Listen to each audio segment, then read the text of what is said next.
출애굽기 20장 12절 시작. 내 부모를 공경하라.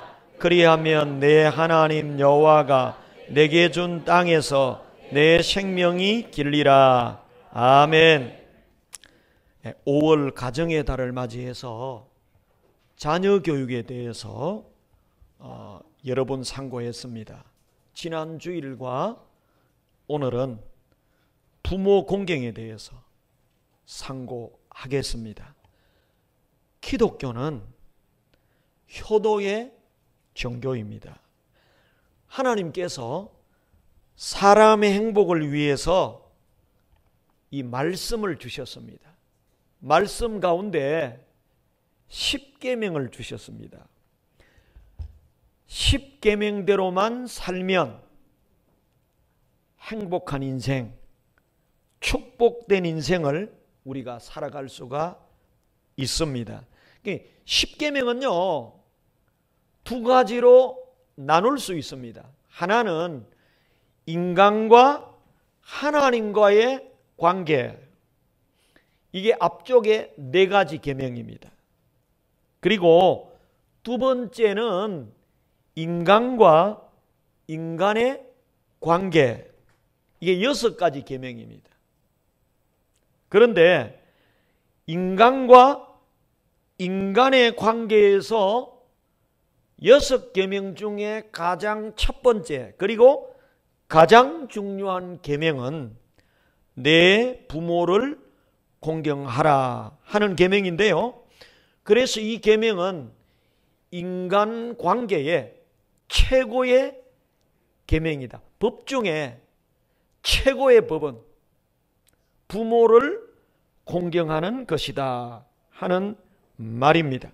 기독교는 이렇게 효도의 종교이고, 기독교의 윤리의 기초는 부모를 공경하는 효도다 하는 것입니다. 나는 자녀로서 부모를 효도하게 되면 내 마음이 편한 거예요. 내 마음이 행복한 거예요. 살맛이 나는 거예요. 여러분이 다 가져도 불효 한번 해보세요. 마음이 찝찝합니다. 마음이 어둡습니다. 불안합니다. 마음의 행복이 없습니다. 여러분, 부모 공경하면 내가 행복할 줄로 믿습니다. 부모 공경하면 하나님이 하늘 문을 여시고 복을 내려주신다. 그렇게 약속했어요. 그래서 부모 공경하는 거는요, 행복의 비결이고 축복의 비결인 줄로 믿습니다. 어버이의 사랑은요, 고귀한 것입니다. 특별히 어버이 중에서도 어머니의 사랑은 고귀한 사랑입니다. 다른 말로 하면 사랑에는 희생이 뒤따라오는데요, 어버이의 사랑은 하나님의 사랑, 아가페 사랑을 본받은 거예요. 하나님의 사랑은 뭡니까? 독생자 예수님을 주시기까지 우리를 사랑하신 건데, 그 하나님의 사랑이 어버이에게 전달이 됐어요. 그래서 어버이들에게는 희생하는 사랑을 하게 됩니다. 김해에 선천적인 중증 장애인 2 형제가 있습니다. 한 번도 걸어본 적이 없습니다. 큰아들, 작은아들 둘 다 똑같은 병에 걸렸어요. 그래서 큰아들도 작은아들도 20몇 년간 둘 다 방에 들어 누워 있는 것이 일입니다. 어려서부터 뼈가 부스러지는 그런 병에 걸린 거예요. 형님도 동생도. 그러니까 몸을 아예 가누지를 못합니다. 이 형제가 한 일은 20수년간 방에 누워 있는 겁니다. 그런데 기적이 일어났어요. 몇 년 전에요, 전국 검정고시를 쳤는데 형님이 전국 수석을 했어요. 동생은 부산에서 3등을 했어요. 이 친구들은 키가 1m가 안 됩니다. 뼈가 안 자라니까. 그리고 휠체어를 타고 이렇게 다닐 수 있는 정도도 안 돼요. 뼈가 자꾸 어스러져 버리니까.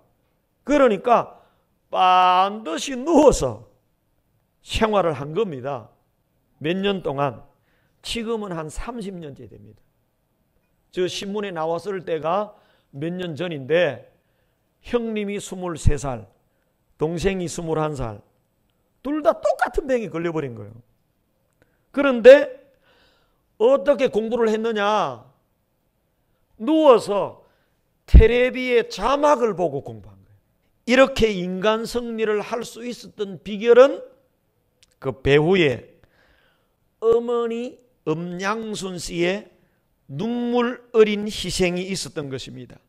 그 어머니는 한 명도 아니고 2명의 아들, 중증장애, 그냥 누워있는 것이 할 수 있는 모든 것입니다. 그래서 누워서 대소변을 처리를 해야 되는데 어머니가요 20몇 년간, 지금 30년 이상 두 아들의 대소변을 처리를 해야 되는 헌신을 하셨고, 또 삼시세끼 두 아들의 밥을 떠먹여줘야 돼요. 하나님은 우리 어머니들에게 뭘 주셨는지 알아요? 다 같이 해봐요. 모성애.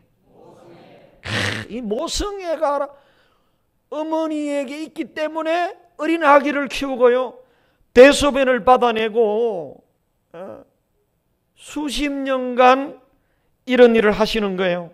이 어머니는 이때까지 한 번도 개인 시간이 없었대요. 우리의 어버이의 사랑, 어머니의 사랑은 귀하고 귀한 줄로 믿습니다. 하나님께서 하나님의 사랑의 그림자를 사람 속에 심어줬어요. 그게 부성애고 모성애입니다. 하나님은 심지어요 짐승들에게도, 어미 짐승에게 모성애, 부성애를요 불어넣으셨어요. 그래서 짐승들도 새끼를 위해서 희생을 합니다. 이 시간에 아기 사슴의 눈물이라고 하는 짧은 영상을 한번 보겠습니다. May it be an evening star shines down upon you.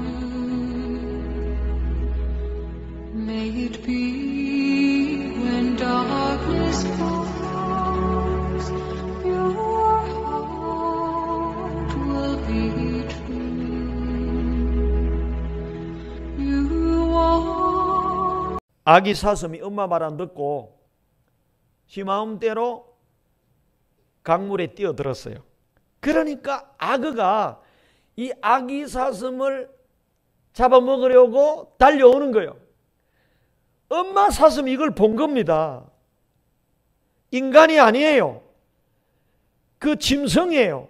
그런데 엄마 사슴의 마음속에 끓어오르는 그 본능적인 모성애, 이것 때문에 엄마 사슴이 뛰어들어갑니다. 그 길목을 막아요. 그 길목에서 이 엄마 사슴이 악어 밥이 되어줍니다. 그래서 엄마 사슴은 희생되고 아기 사슴은 이제 그 강을 건너서 살아남게 되는데, 이 아기 사슴의 눈에 눈물이 맺힙니다. 그 영상에 잘 안 보이는데 저는 아기 사슴의 그 눈에 눈물이 맺힌 광경을 보면서 참 어머니는 위대하구나. 인간 어머니도 위대한데 짐승에게까지 하나님은 모성애를 주셨구나. 얼마나 우리의 부모님들이, 특별히 우리 어머니가 소중한 분들입니까? 희생적인 사랑으로 우리를 사랑하신다는 말이에요. 그럼 어떻습니까? 우리가 마땅히 이런 어머니의 사랑에 공경하고 효도해야 될 줄로 믿습니다. 그런데 이런 부모의 사랑에 보답하고 효도하고 부모 공경하지 않는 자는 성경에 결국 망하게 하신다. 불효자는 결국 망하게 한다는 겁니다. 이런 큰 사랑으로 자녀들을 돌봐주는데, 하나님이 주신 모성애로 자신을 희생하고 돌봐주는데, 그런 부모님을 존경하지 않고 그런 부모님에게 효도하지 않는 자는 하나님께서 법을 어긴 자로 징계하신다는 겁니다. 하나님이 우리에게 주신 법 중에 최고의 법은, 다 같이 합시다. 내 부모를 공경하라.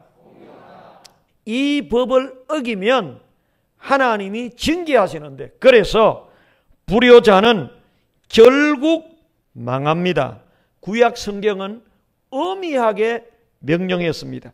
구약에는요, 율법을 주시고 그대로 준행했는데, 이 불효한 것에 대해서는 하나님이 철저하게 징계하셨는데, 성경을 한번 보겠습니다.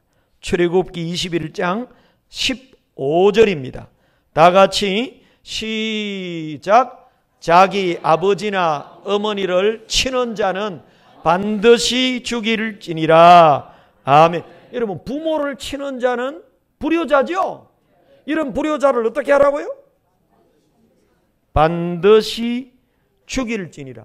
구약시대에 부모를 치는 자는요, 동네 사람들이 발견하면 잡아다가 돌로 쳐서 죽였습니다. 바로 인간 사회에서 격리시켜 버렸습니다. 여러분, 불효는 영적으로 보면요, 격리 정도가 아니라 영원한 격리를 시키는데, 인간 사회에서 다시는 함께 할 수 없도록 격리시켜 버리는데 돌로 쳐 죽이라.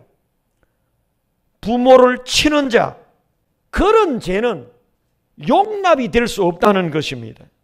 불효자는 결국 망한다는 겁니다. 출애굽기 21장 17절을 다 같이 한번 읽어보겠습니다. 자기의 아버지나 어머니를 저주하는 자는 반드시 죽일지니라. must kill, 반드시 죽이라. 불효자는 부모님을 치는 자, 부모님을 저주하는 자는 반드시 인간 공동체에서 영원히 격리시켜 버려라. 이런 죄는 있을 수가 없다. 이 죄가 죄의 뿌리다는 것입니다. 마태복음 15장 4절을 한번 읽어보겠습니다. 다 같이 시작. 또 아버지나 어머니를 비방하는 자는 반드시 죽음을 당하리라 하셨거늘. 아멘. 다시 한번 기억하세요. 아비나 어미를 뭐하는 자? 비방하는 자는 반드시 뭐요? 죽으리라. 이런 말씀을 읽어보시지도 않았죠? 신명기 27장 16절의 말씀을 보겠습니다. 시작. 그의 부모를 경홀히 여기는 자는 저주를 받을 것이라 할 것이요 모든 백성은 아멘 할지니라. 아멘. 여러분, 지금 우리는 은혜의 시대, 신약의 시대에 사는 것이 얼마나 감사한지 몰라요. 구약 시대에는요, 이렇게 부모 치는 자, 부모를 비방하는 자, 부모를 저주하는 자, 부모를 무시하는 자, 경홀히 여기는 자는요, 공개적으로 이 청중들 앞에, 공동체 앞에 불러놔놓고 다 몇백 명이 돌을 들어서 칩니다.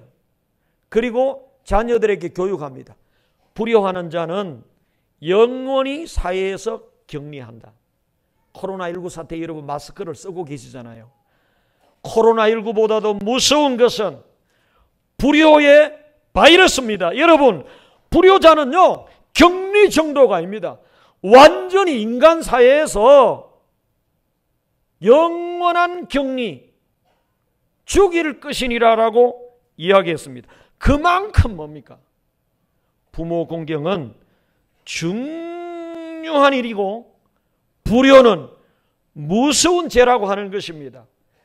거짓말죄도 무섭지만 더 무서운 죄는요, 불효죄입니다. 불효죄는 부모님을 거부하는 것일 뿐만 아니라 부모님을 주신 하나님을 거부하는 것입니다. 사랑하는 여러분, 오늘부터 여러분의 마음속 깊은 곳에서 부모에 대한 바른 효도가 있기를 바랍니다.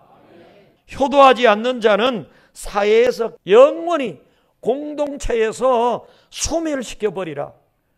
그래야 그 코로나19보다도 무서운 불효 바이러스가 감염이 되지도 않는다는 겁니다. 사랑하는 여러분, 요 한 계명만 바로 지키면 다른 모든 계명은 다 지키게 되어 있습니다.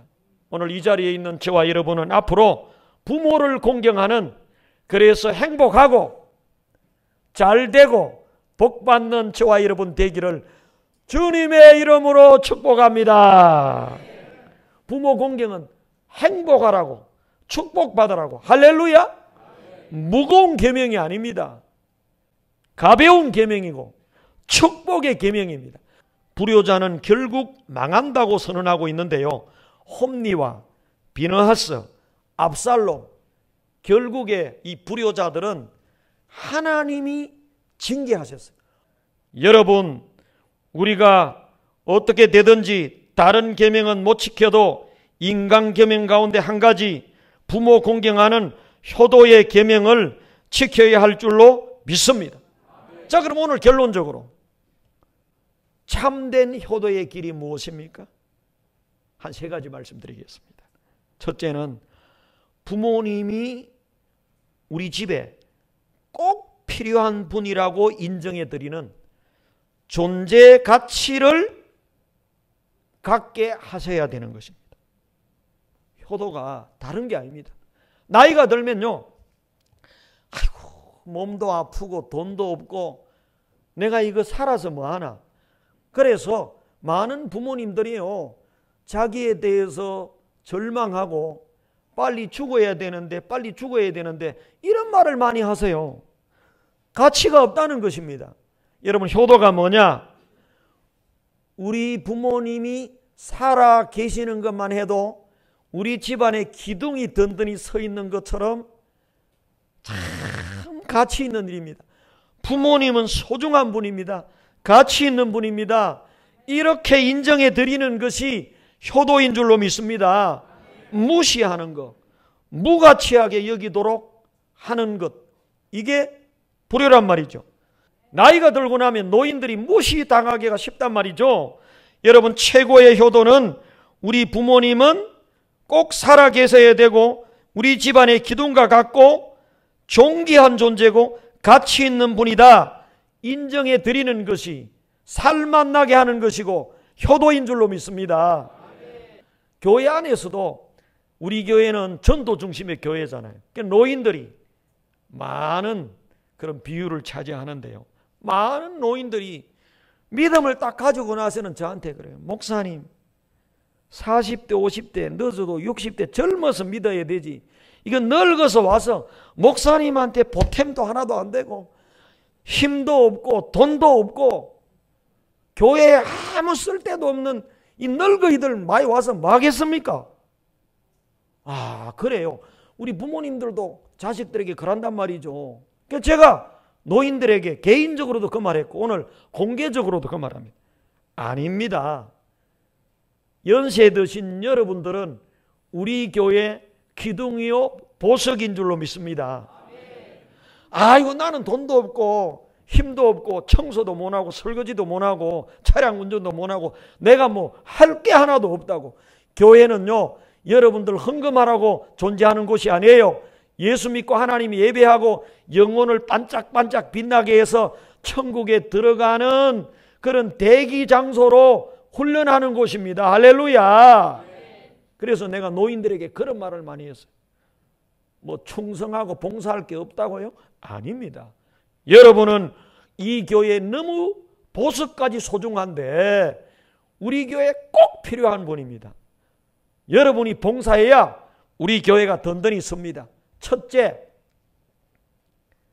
노인들이 할 수 있는 봉사 중에 최고의 봉사는 뭐냐? 다 같이 하세요.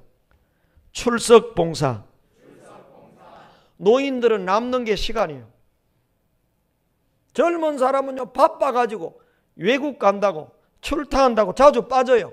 그 노인들은 시간이 많으니까 뭐요? 수요 예배고 오후 예배고 보면 노인들이 잘 참석을 하잖아요. 하나님께 영광이 되고 목사에게 큰 위로가 되고 함께 참석한 사람들에게는 힘이 되는 줄로 믿습니다. 그러니까 이 어르신들을요 내가 할 일이 어디에 있냐, 교회 하나도 도움이 안 된다, 아닙니다. 자리 봉사.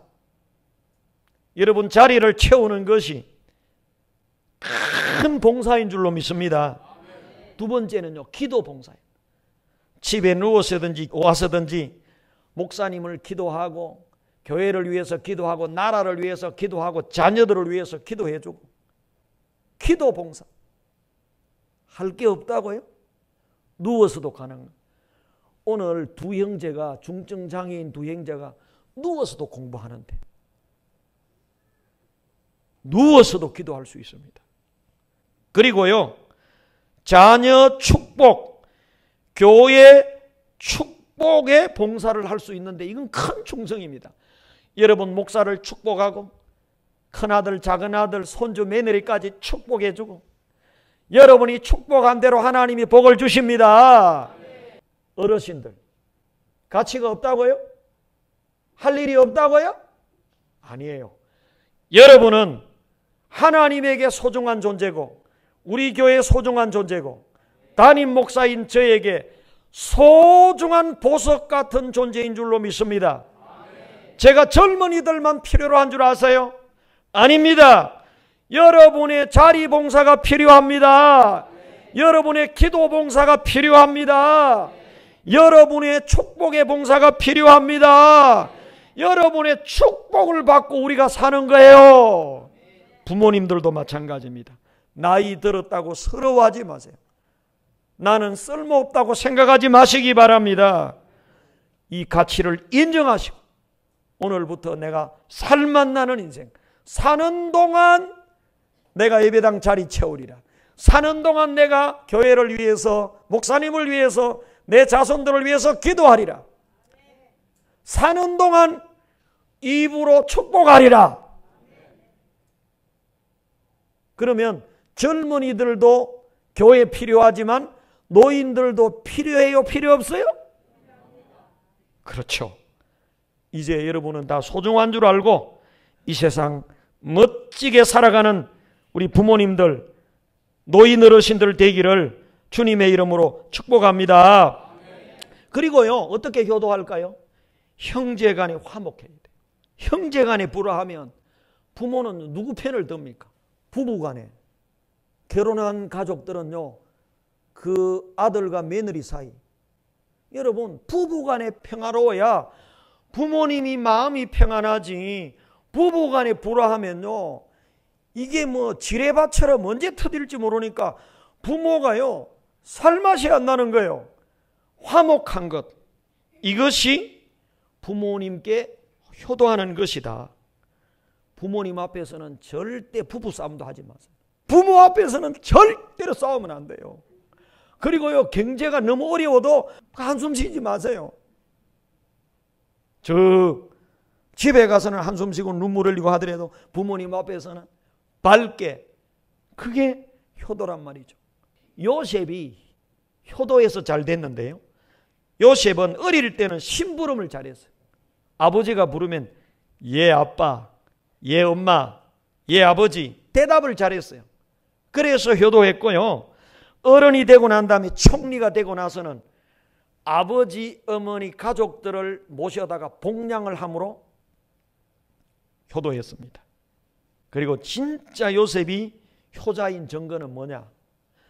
자기를 노예로 팔아먹어버린 형님들을 용서해서 가정을 화목하게, 이것이 아버지 야곱에게 큰 효도였습니다. 화목한 것이 진짜 효도입니다. 마지막으로 다 같이 살아생전. 기독교의 효도는 다 같이 합시다. 살아생전. 효도는 성경은 분명히 다 같이 살아생전. 아시겠습니까? 다음에 하지 마시고 살아생전. 아까 말한 대로 부모님을 소중히 여기고 형제간에 화목하고 살아생전에 효도하고 마지막에 꼭 다 같이 천국 가시도록. 아무리 잡비 많이 드리고 아무리 살아생전 집사 드리고 잘해 드려도요, 부모가 지옥 가도록 내버려 두는 자식은 불효 중에 불효자입니다. 여러분, 부모님 위해서 안 믿는 부모님들 기도하시고 교회 다니는 부모님들도 바른 믿음을 갖도록 도와주는 자녀들 되기를 바랍니다.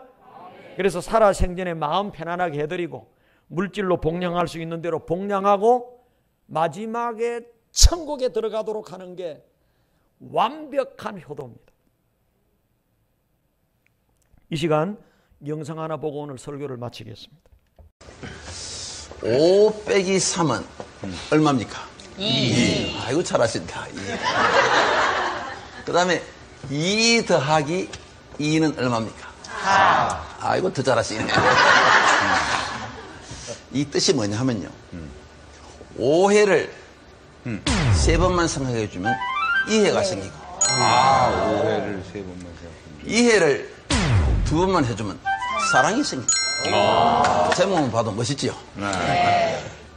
여러분요, 가정이 얼마나 중요한지 압니까? 여기서 있는 황수환 박사는 가난한 농부의 아들로 태어났습니다.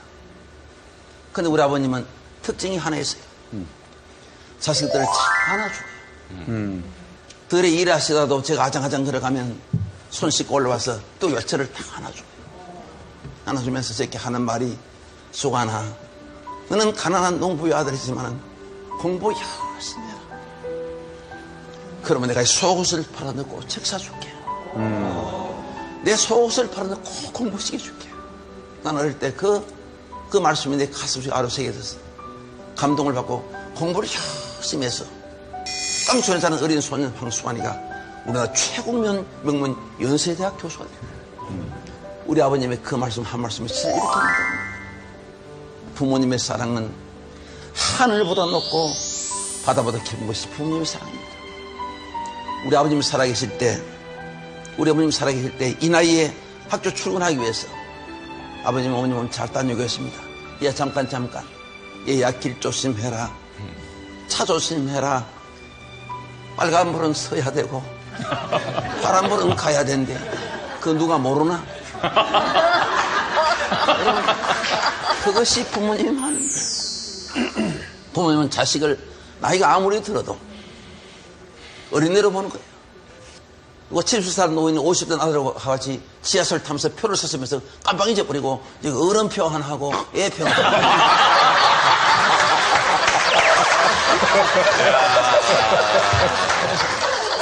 맞아. 자식은 나이가 아무리 많아도 어린애로 보는 거예요. 설날 아침 어느 가정에 대청마루에 83세 된 아버지하고 53세 된 아들하고 마주 앉아 있었습니다. 마침 창가에 까치 한 마리 나왔습니다. 아버지가 물었습니다. 얘야, 저게 뭐냐? 아버지, 까치래요. 그래, 오냐, 고마워. 두 번째 또 물었습니다. 얘야, 저게 뭐냐? 금방 까치라 했잖아요. 오냐, 고맙다. 또 세 번째 또 잊어버리고 또 물었습니다. 여러분, 나이 많으면 여자는 부모는 정신이 왔다 갔다 합니다. 얘야, 저게 뭐냐? 금방 까치라 했잖아요. 그것도 못 알아먹어요. 그 소리를 아버지는 너무너무 서러웠습니다. 너무너무 서러워서 방으로 들어갔습니다. 들어가서 옛날 일기장을 꺼내왔습니다. 그 일기장은 제가 33살 때 일기장이었습니다. 밖에 나와서 제 아들하고 읽어보라 했습니다. 그 일기장에 이런 글귀가 써 있습니다. 3살짜리 내 아들과 마루에 마주 앉으셨다. 마침 창가에 까치가 날아왔다. 3살 먹은 내 아들이 나에게 물었다. 얘야 저게 뭐냐? 얘야 까칠한다. 내 아들은 연거푸 23번을 물었다. 까저거 뭐야? 까저거 뭐야? 나는 23번을 까시라고 답을 하면서 내 마음이 왜 이렇게 즐거운지 몰랐다. 그래서 사랑하는 내 아들을 너무 귀여워서 품에 안아 주었다. 여러분요, 아버지는 자식에게 3번 물었는데 자식은 화를 냈는데, 자식은 부모에게 23번 물었는데 그 자식이 사랑스러운 거예요. 여러분, 그것이 부모님입니다. 그 부모님이 오래오래 살아계세요. 됩니다. 여러분, 부모님을 살아계실 때 고맙게 잘하십시오. 한 번 가면 다시 못 만난 것이 부모님입니다. 부모님을 살아계실 때 고맙게 잘하십시오. 제가 인터넷에 글이 하나 올라왔는 것을 여러분들 한번 읽어드리겠습니다. 제목이 시아버지의 문자 메시지. 내게는 특별한 2개의 핸드폰이 있습니다. 한 개는 내 것이고 다른 하나는 하늘나라에 계신 시어머니의 것입니다. 제가 시부모님께 핸드폰을 사드린 건 2년 전 2분의 결혼 기념일에 커플폰을 사드린 것입니다. 문자 기능을 알려드리자 2분은 며칠 동안 끙끙대시더니 서로 간에 문자도 나누게 되었습니다. 그러던 시어머니께서 갑자기 암으로 돌아갔어. 유품 가운데 핸드폰을 며느리인 제가 보관하게 되었습니다. 그리고 한 달 정도 지날 무렵 아버님이 아파트 경비 일을 보러 가신 후에 띵동 하고 어머니 핸드폰으로 문자 메시지가 들어왔습니다. 여보, 오늘 야간 좁니까? 저녁을 어머니랑 맛있게 드시고요. 순간 나는 놀랐습니다. 혹시 어머니 돌아가신 충격으로 아버님께서 치매 증상이 온 것이 아닌가 하는 불길함이 몰려왔습니다. 그날 밤 또 문자가 날아왔습니다. 여보, 추운데 이불 덮고 잘 자구려. 사랑해요. 남편과 나는 그 문자를 보고 눈물을 흘렸고 남편은 좀 더 지켜보자고 했습니다. 그날 저녁 우리 식구는 아버님이 사오신 동태로 매운탕을 끓인 후 소주 한 잔과 함께 아버님이 하시는 얘기를 묵묵히 들었습니다. 아직도 너희 어미가 문을 열고 들어온 것 같구나. 그냥 내 어머니랑 했던 대로 문자를 보낸 거란다. 답장이 안 오더라. 그제야 내 어머니가 돌아가신 것을 알았다. 너희 내외가 내가 이상해진 것일 줄 알고 내 눈치를 보며 아무 말 못했던 것도 다 안다. 미안하다 얘들아. 그날 이후 아버님은 어머니 핸드폰으로 다시 문자를 보내지 않았습니다. 하지만 요즘은 며느리인 제게 문자를 보내십니다. 지금 나도 아버님께 문자를 보냅니다. 아버님, 빨래하려고 하는데 아버님 속은 어디에 숨겨두었어요? 이상입니다.